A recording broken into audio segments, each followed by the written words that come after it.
Hi hello నమస్తే welcome back to iDream media. ఈరోజు మనతో ఉన్నారు ఇమిగ్రేషన్ కన్సల్టెంట్ అయిన ప్రశాంత్ శర్మ గారు. ముఖ్యంగా యూరోపియన్ కంట్రీస్లో లైవ్లీహుడ్ ఏ విధంగా ఉండబోతుంది, ముఖ్యంగా ఇక్కడ పోలాండ్ అనే ఒక కంట్రీ ఏదైతే ఉందో చాలా బెటర్ సర్వీసెస్ ఇస్తుంది studies పరంగాను, profession పరంగాను.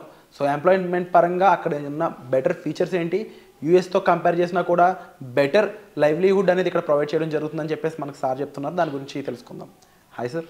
Hello sir, Poland అనేది యూఎస్ కంటే కూడా బెటర్ అవుట్కమ్ని ప్రొవైడ్ చేస్తుంది బోత్ స్టూడెంట్స్కి అండ్ ఎంప్లాయ్మెంట్స్ ఎవరికైతే మనకి శాలరీ బేస్డ్ మీద వెళ్దామనుకుంటున్నారో వాళ్ళందరికీ అని చెప్తున్నారు కదా. ఇది ఏ విధంగా, ఎలాంటి సెక్టర్స్, ఏంటి ఫ్యూచర్ అని చెప్తారా? యుఎస్ కంటే లేకపోతే యుఎస్ కంపారిజన్ అన్న కంటే కూడా యుఎస్లో ఆల్రెడీ మన వాళ్ళకి ఒక మైండ్ సెట్ ఉంటుంది. US is a better country, or అక్కడ ఎర్నింగ్స్ ఎక్కువ, లేకపోతే మా ఫ్యామిలీ టైస్ రూట్స్ అక్కడ ఉన్నాయి కాబట్టి it will facilitate my life easily, or all the ways. ఇప్పుడు మన అక్కడ టెక్సస్ వెళ్ళినా, డాలస్లో ఎక్కడికి వెళ్ళినా you find every second door are Indian. So ఆ ఫెసిలిటీ ఉంది కాబట్టి or first mind goes with USA అనేది నా అభిప్రాయం. Definitely earnings are always there and we are centric to one sector which is IT. అక్కడ అది కూడా మనం చాలాసార్లు చెప్పుకున్నాం. సో వై పోలాండ్ అని డిఫరెంట్గా, వై యూరోప్ అని అనుకుంటే యూరోప్లో Poland is one country. So ఈ పోలాండ్ ఎందుకు అని అనుకుంటే పోలాండ్లో ఇప్పుడు 2025 ఇప్పుడు ఆల్రెడీ పోలాండ్కి యూరోప్కి క్రేజ్ అనేది పెరిగింది. వర్క్ పర్మిట్స్కి సంబంధించి అక్కడ లేబర్ షార్టేజ్ స్కిల్స్, ఆ గ్యాప్స్ని ఫుల్ఫిల్ చేయడానికి గవర్నమెంట్ యాక్చువల్లీ కసరత్తు చేస్తాం. సో దానికి వాళ్ళు ఒక లిస్ట్ అనేది తయారు చేశారు. ఆ లిస్ట్లో మేజర్లీ ఐటీ ఎప్పుడైనా ఉంటుంది. IT is one stream, civil engineering is another stream, and health sector is another stream, agricultural structure is an stream. ఇవన్నీ కూడా మనకి బిల్డప్ అవుతున్నాయి అక్కడ. సో దానికి సంబంధించిన లేబర్ లాస్ ఏంటి ఫేవరబుల్గా మారుస్తున్నారు. అఫ్కోర్స్ వర్క్ పర్మిట్ ఫీజులు ఏవైతే ఉన్నాయో కొంచెం పెంచుతున్నాడని కూడా విన్నాను, చదివాను. హవెవర్ ఆపర్చునిటీస్ అనే వాళ్ళు ఎక్కువ పెంచి ఈ స్ట్రీమ్స్లో mostly are D based category visas, pathway visas అంటారు వాటిని. సో డి కేటగిరీ వీసాస్ని కూడా వాళ్ళు ఎక్కువగా పెంపొందించి, సో ఇవి D category visas are also work permit visas, pathway visas.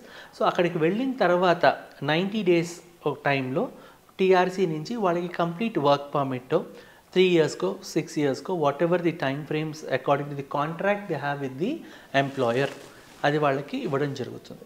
So ఇక్కడ మనకి పోలాండ్లో ఇప్పుడు ప్రస్తుతం they should have an valid offer letter from a Poland employer. So ఆ ఎంప్లాయర్లు కూడా రిజిస్టర్ అయ్యి ఉండి పోలాండ్ గవర్నమెంట్ దగ్గర వాళ్ళు ఇచ్చే ఆఫర్ లెటర్స్ ఖచ్చితంగా they have a good weightage and success rate of the visa is also high. అది మనకి పోలాండ్ వెబ్సైట్లోకి వెళ్ళినా, సో లేబర్ షార్టేజ్ ఎవరికి ఉన్నది, ఏ ఎంప్లాయర్స్ షార్టేజ్ ఉన్నాయి, ఇవన్నీ కూడా వాళ్ళ వెబ్సైట్లో they have incorporated already. So వాళ్ళని డైరెక్ట్గా మనం వెళ్ళి కూడా అప్లై చేసుకునే ఒక ఫెసిలిటీ కూడా ఉంది. So how are the going to take interviews for the further rounds ఎలా ఉంటాయి, వాళ్ళు వాళ్ళు అప్లికేషన్ షార్ట్ లిస్ట్ చేస్తారా చేయరా, లేకపోతే పోలాండ్కో యూరోప్కో సంబంధించిన ఒక స్టాండర్డ్ CV ఫార్మాట్ ఉంటుంది.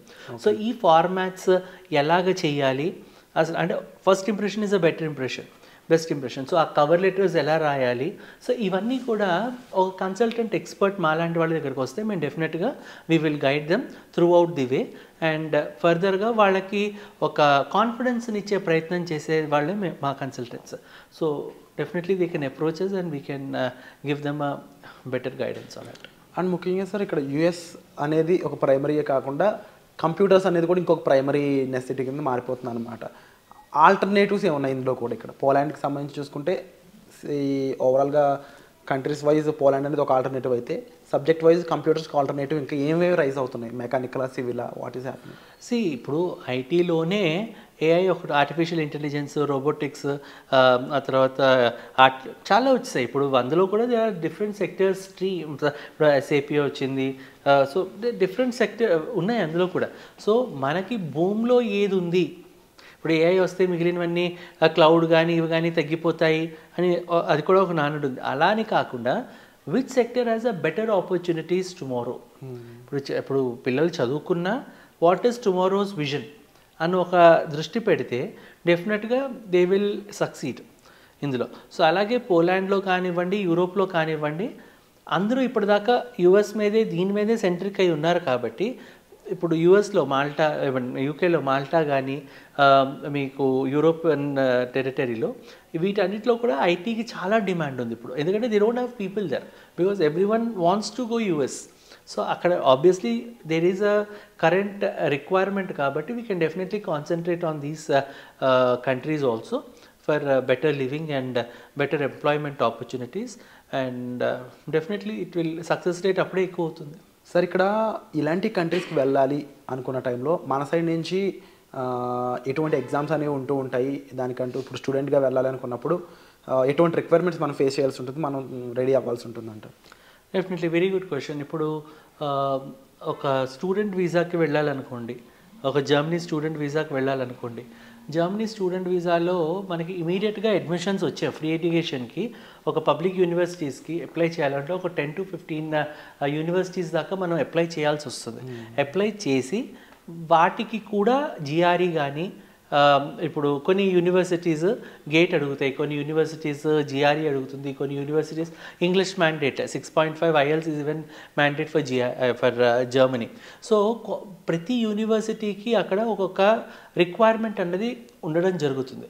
సో వీళ్ళు తీసుకున్న కోర్స్ బట్టి వాళ్ళకి కావాల్సిన పర్సంటేజ్ ఎంత, వాళ్ళకి కావాల్సిన రిక్వైర్మెంట్ ఆఫ్ ఈ ఇంగ్లీష్ ప్రొఫెషన్సీ ఎగ్జామ్స్ కావాలా, లేకపోతే ఇంకా ఈ గేట్ కానీ జిఆర్ఈ కానీ ఇలాంటివి ఏవైనా వీళ్ళు రాస్తే కానీ అడ్మిషన్స్ వస్తాయరా, ఇవన్నీ కూడా మా దగ్గరికి వస్తే మేము ఖచ్చితంగా క్లియర్ గైడెన్స్ ఇవ్వడం జరుగుతుంది.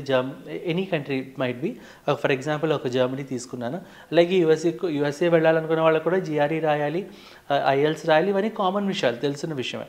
అలాగే యూకే వెళ్ళాల్సిన వాళ్ళకి నారిక్ వెరిఫికేషన్ చేయించుకోవాల్సి వస్తుంది. అలాగే వాళ్ళకి ఒక గ్యాప్ కానీ ఉంటే వాళ్ళ ప్రొఫైల్లో, so then they have to attempt the IELTS. If not MOI medium of instruction తోటి కూడా we can get admissions. So ఇలాగ రకరకాలుగా కంట్రీకి వాళ్ళ యొక్క యూనివర్సిటీకి సంబంధించి స్పెసిఫికేషన్స్ ఏమున్నాయి, వాళ్ళు ఎప్పుడు రిజెక్షన్ రేట్ తగ్గుతుంది అంటే ఇప్పుడు వీసా దాకానే పోగల, ఈవెన్ యూనివర్సిటీకి can also reject the application. So visa application ఫీజులు కట్టుకున్నా చేసిన తర్వాత కూడా వాళ్ళు రిజెక్ట్ చేసే ఛాన్స్ ఉంటుంది. స్టేట్మెంట్ ఆఫ్ పర్పస్ అనేది ఎలా రాయాలి. So there are many things to get a success. So ఇందులో ఏది కూడా నెగ్లెక్ట్ చేసినా, ఏది పర్వాలేదులే అనుకున్నా మనం we cannot get an admission or get success. So complete procedure అని చాలా ఇంపార్టెంట్, అది తెలుసుకోవడం చాలా ఇంపార్టెంట్. స్టేజ్ వైజ్ తెలుసుకోవాల్సి వస్తుంది. సో ఈ కంప్లీట్ ప్రొసీజర్ గురించి మీరు తెలుసుకోవాలనుకున్నా దాన్ని అమలు చేసి ప్రాపర్గా మీరు అక్కడ స్టూడెంట్స్ సంబంధించిన స్కాలర్షిప్స్ అండ్ అక్కడ ప్రొసీజర్ అనేది మీరు అప్లై చేయాలనుకున్నా సరే డిస్ప్లే అవుతున్న నెంబర్స్ కాల్ చేయడం ద్వారా మీరు ప్రశాంత్ శర్మ గారితో డైరెక్ట్గా అపాయింట్మెంట్ ద్వారా కలిసి మాట్లాడి ఫుల్ఫిల్మెంట్ చేసుకోవచ్చు అనమాట. సో ఇక్కడ కెరీర్స్ అనేవి చాలా అద్భుతంగా ఉన్నాయి, వాటికి సంబంధించిన విషయాలు కూడా మీరు తెలుసుకోవచ్చు. సో వచ్చే ఎపిసోడ్లో మళ్ళీ కలుద్దాం. Thank you so much sir. Welcome.